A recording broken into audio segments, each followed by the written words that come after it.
Okay, welcome everyone to our Friday lunchtime webinar talking about our special election.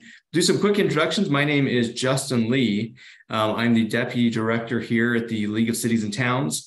And this is a great topic because I used to work in the state elections office, and based on the names I'm seeing in the participant list here, this is a group that I'm certainly used to presenting to. Also participating with me today is the current Director of Elections for the state elections office and the Lieutenant Governor's office, Ryan Cowley, and he'll be here to answer questions as we go through the presentation as well. So I'm going to share my screen and we'll get going here.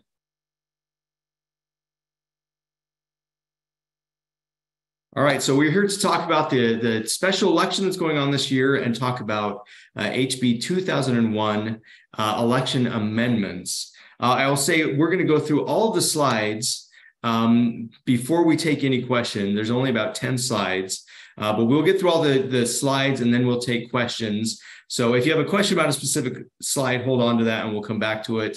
If you can put your questions into either into the Q&A feature, that will help us track those the most closely. But we're going to do a quick overview of the legislation, talk about the changes, and then we'll get into that question and answer section.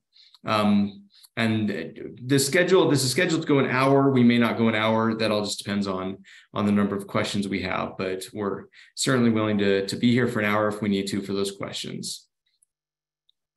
So first off, HB 2001, that is election amendments. This passed during the special legislative session this last Wednesday. The governor's proclamation also instigated some of these changes that we'll see, but 2011 puts them all into code. Now, it's important to note that all of the changes apply to all municipalities and counties, not just those that are in the 2nd Congressional District. So if you're not in that light blue area on the map, all of this is still going to apply to you. The change is going to be for everybody to keep the consistency and to make sure the voters don't get confused about what's going on. And there's also some technical reasons for that. But this applies to everybody. So if you're not in the 2nd Congressional District, you have to pay just as much attention to those that are in the 2nd Congressional District. So first thing that I want you to be aware of is that the counties will be conducting all elections in 2023. I know a lot of you already contract with the counties for your municipal elections, so this is not going to feel very, very different to you. But if you are a city or town that has previously run your own elections and you were not planning on contracting with the county to run the election, this will be a change. The counties will be running all elections in 2023. If you're one of those handful of cities where your city boundaries cross county lines, so looking at you, for example, Draper, if you're on, the lieutenant governor will designate which county will run your election. So Ryan can maybe talk about that when we get to the Q&A period. But for those few cities, the lieutenant governor's office will help you figure out who's running that election.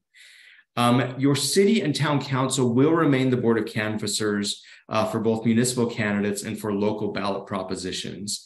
So while the county will take care of, sending out the ballots, tabulating votes, running that part of the election, it will come back to your council to ultimately canvass for the municipal candidates, and then if you have a local proposition or a bond election. And then we'll talk about this in a minute, but the city clerk's recorders will still receive the campaign finance reports. It'd be kind of nice to send those to the counties, but those will still be coming in to the municipalities. So the big dates. If you haven't heard this news yet, this is maybe the biggest thing to pay attention to. The municipal primary election has been moved. It will be on Tuesday, September 5th.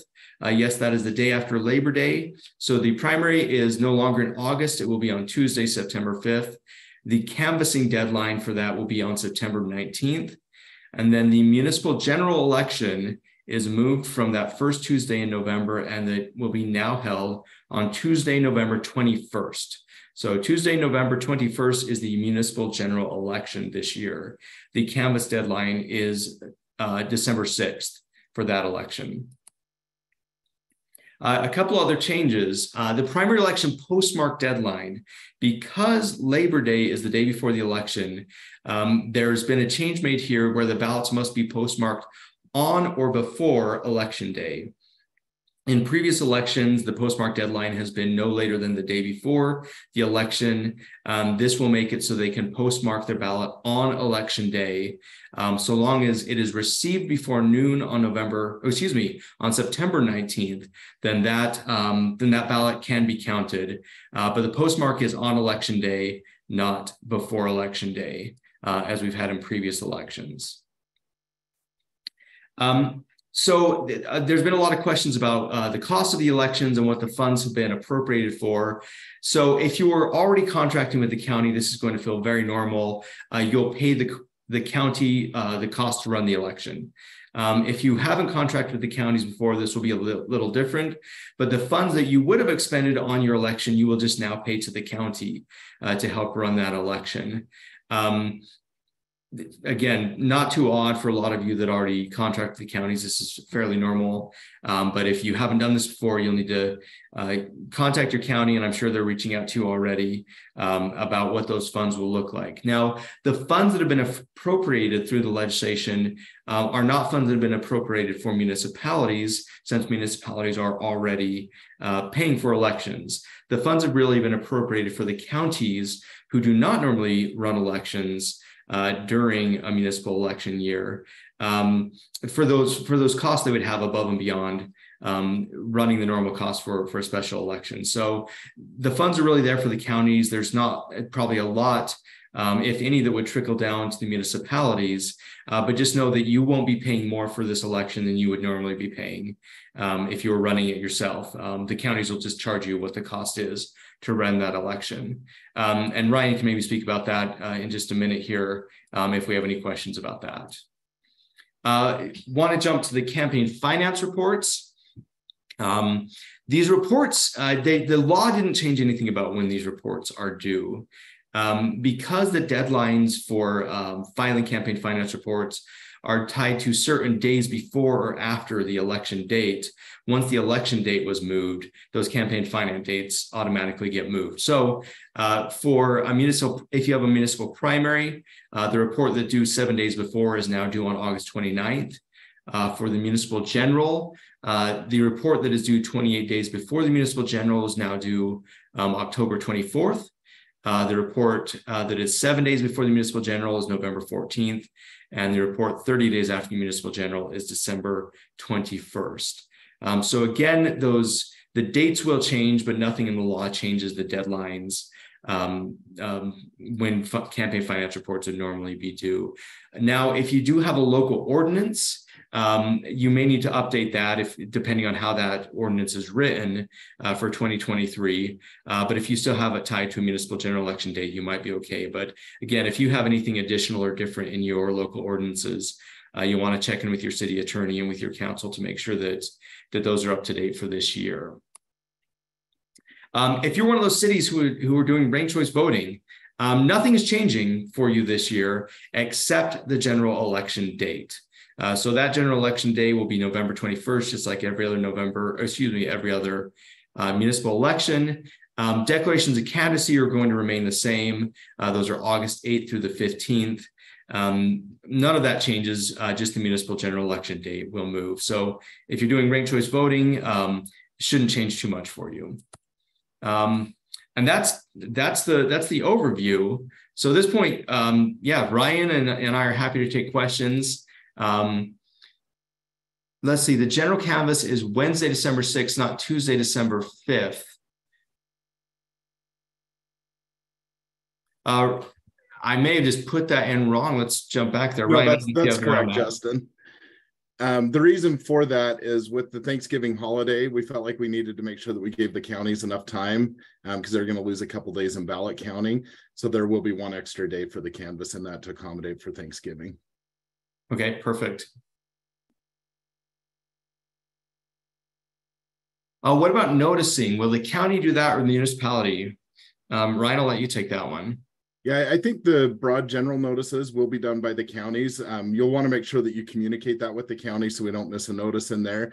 The new noticing requirements are a lot different than they were in the past, so they're not quite as costly, which is a good thing. But the counties will typically do the noticing for that. All right, question. If we didn't have enough candidates to declare for the number of open positions, what is the process for filling positions? Cancel the election appointment, hold elections with write-in option. So I'll take a first part of that. So if you don't have enough to fill the open positions, you can cancel that election. But you do need to wait for that write-in deadline before you cancel the election. You could have enough people declare as a write-in candidate that you now have enough candidates to hold that election. But if not, you can go and cancel that election. Ryan, correct me if I'm wrong here. I think it's no later than 20 days before the election. Yeah, I believe it's 20 days. And then to just the other part of that question is, if you had 3 seats up and you only had 2 people file, nobody files as a write-in, then that becomes a vacancy at the beginning of the year that the council would then fill for a 2-year term. And then that would go on to the next municipal election as a 2-year seat. Yep, exactly. Let's see. Paul asks, could you repeat when ballots are being accepted? All right, that's a great. So again, the deadline for postmarking, which I think is what the question is, if you postmark for the primary election, you can postmark it, or excuse me, the voter can postmark it the day of election day, and it will still be counted so long as it is received by September 19th. For the regular election, the postmark deadline is still the day before election day. And then it's the same deadline, or probably no later than noon on canvas date. What is the write-in deadline for this year? Did anything change with the write-in deadline, Ryan, or is that the same? No, that's still the same. And where it's just days from the election, then it just slides with the rest of the schedule. So we can do some quick calculations. So the write-in deadline would be, well, Ryan, actually look at, did write-in dates change? Okay, we have 3 of these. So again, is it 60 or 65 days? I should know this one. I believe the write-in is 60 days. 60 days before. So it'll now move to 60 days before November 21st. So we can pull up a calendar really quick here and figure out what that date is.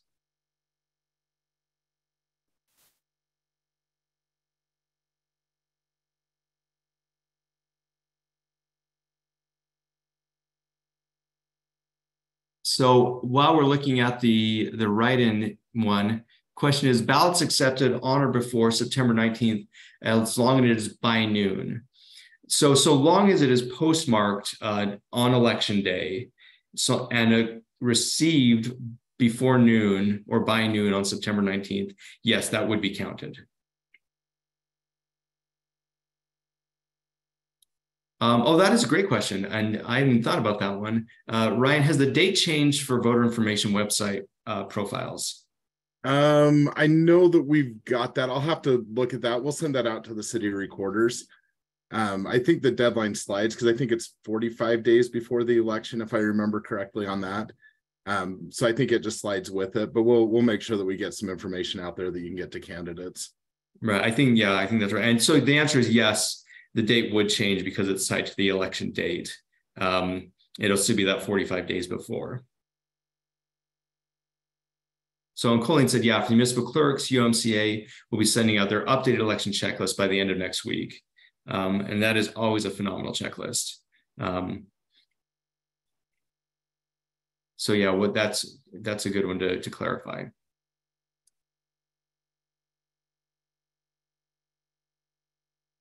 All right, September 22nd for write-in. I'm going to jump out of here. It is 45 days on the website bio.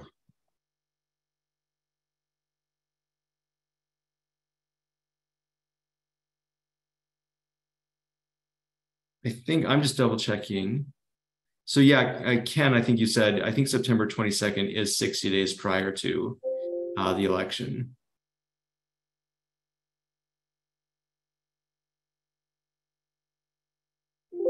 I'm just pulling up.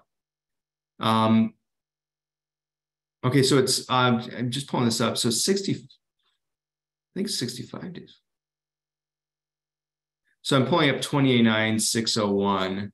someone who wishes to become a valid write-in. I think it's 65 days before.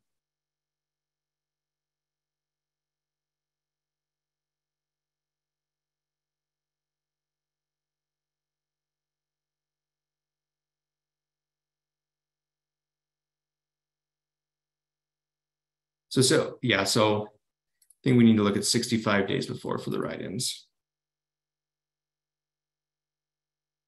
So we can confirm this, but that would be, it would end up being Monday, September 18th, I think is the write-in deadline. It is 65 days, Justin. Yep. So I think, yeah, that Monday, September 18th would be the write-in deadline.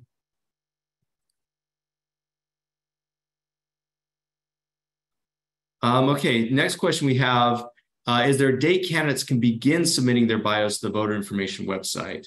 I've had a couple candidates try and they get errors. Yes, we are revamping the process for that. And it's not open yet, where we just have the filings closed for the Congressional District 3. But we will be getting you good information out as to how they can submit that and when that will be opening up. So just have them get it ready, and then we'll get them the word.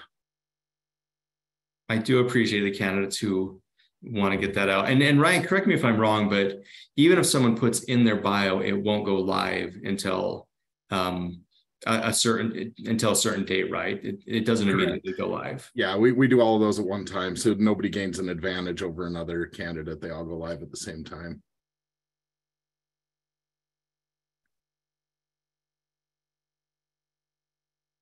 Let's see, Alicia, if the state bio is due 45 days before the election, for the general, it falls on Saturday, October 7th.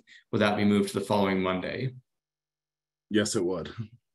Yes, it will. Yep. If it falls on a weekend, it almost always moves to the next Monday.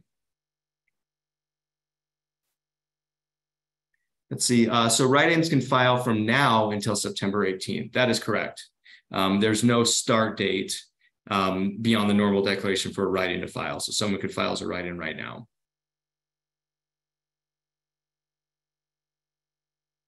What is the deadline for candidates to withdraw? Ryan, I'll let you answer that one. All right. This is always a fun one. There's no definitive answer. And if somebody doesn't want to be a candidate, they can really withdraw at any time. Having worked in the counties, our policy in Weber County, and this may vary county to county, but our policy in Weber County is once we had proofed the ballots and given it to the printer, we had a hard no as far as taking the name off the ballot. There's just too much chance for error and too much confusion and problems and delays that causes. So they can withdraw, but once we gave it to the printer, their name was going to appear on the ballot, but we just wouldn't count any votes that were cast for that person. So they wouldn't appear in the reports and nobody would know whether they got 5 votes or 500 votes. So there really isn't a hard answer on that. But if they want to be off the ballot, just I'd tell them the write-in deadline is kind of a good safe bet, because from that point forward, the counties are running with the printers and it's kind of go time from there. Yeah. So yeah, there's not really, it's really a practical deadline. Ryan's spot on there. Let's see. I have had a couple of people ask when candidates can post their candidate profiles. So I think Ryan just said they're still working, they're getting on working that out. The deadlines are the same as far as being 45 days before the election. But they're getting that opened up as they're making some programming changes. But again, as a reminder, they all go live at the same time. So even if someone puts one in today, they're not going to see it go live until much closer to the election.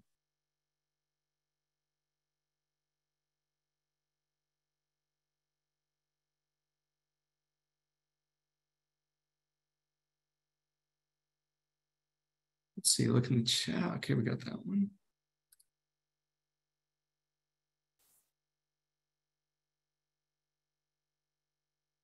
Oh, okay, one more. When can they start putting out election signs? This is a great question.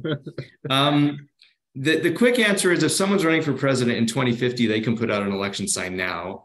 There's not really any specific law about when election signs can go out. If you have local ordinances that deal with when signs go out or where signs go, that could be different, but there's nothing in state law that dictates when signs can go out.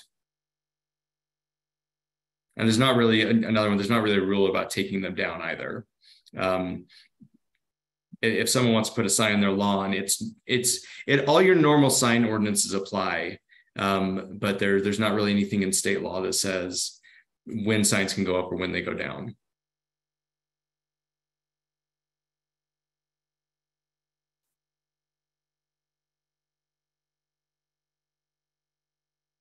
Let's see, if after the primary canvass, a winning candidate withdraws, does that become an open seat to be appointed? So read that one more time. So if after the primary canvass, a winning candidate withdraws, does that become an open seat to be appointed? You would still have other candidates that would be on the general election if it was a primary. So even if it was like Ogden is a districted city, so even if you had two that moved on to the general and one of them withdraws, then basically that person, if there were no write-ins that filed, that person would be elected in January. If it was an open district, where there's a vote for two or vote for three, you'd still have 4 candidates. So if one withdrew, you'd still have 3. So it'd still go on to the November election.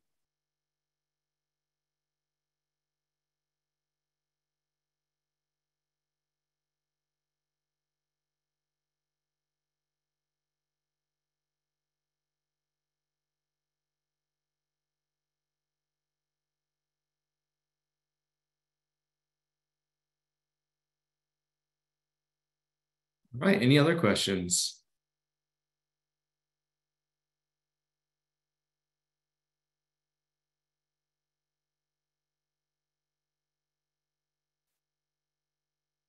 All right, well, we are, we'll hang out for a couple more minutes if anybody thinks of a question.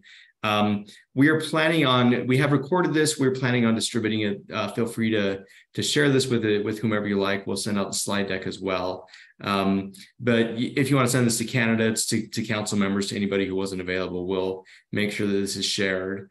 But as always, feel free to reach back out to us. If you do have questions, you can reach Ryan. I'll just give the easy one at elections@utah.gov. Whether it's Ryan or some of the other election staff. You can also reach out to me, jlee@ulct.org, and I'm happy to refer your questions to Ryan. But again, we know this is an odd situation. I think Ryan and Lieutenant Governor's office did just a phenomenal job working with the legislature in some very tough negotiations. The original proposals, some of them were just so much worse, and they really did do a phenomenal job. I think getting it to kind of the least worst scenario given the vacancy that we have. So just want to give props to Ryan and his team for that. And with that, I think we'll close it down. Again, feel free to reach out with questions, but appreciate everyone jumping on today.